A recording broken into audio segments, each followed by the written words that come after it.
त्रिदलं त्रिगुणाकारं त्रिनेत्रं च त्रियायुधं त्रिजन्म पापसंहारम् एकबिल्वं शिवार्पणम्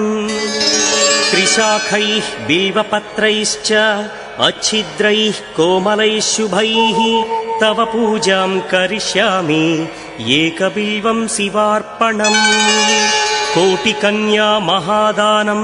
तिलपर्वतकोटयः काञ्चनं शैलदानेन एकबिल्वं शिवार्पणम् काशीक्षेत्रनिवासौ च कालभैरवदर्शनम् प्रयागे माधवं दृष्ट्वा एकबिल्वं शिवार्पणम्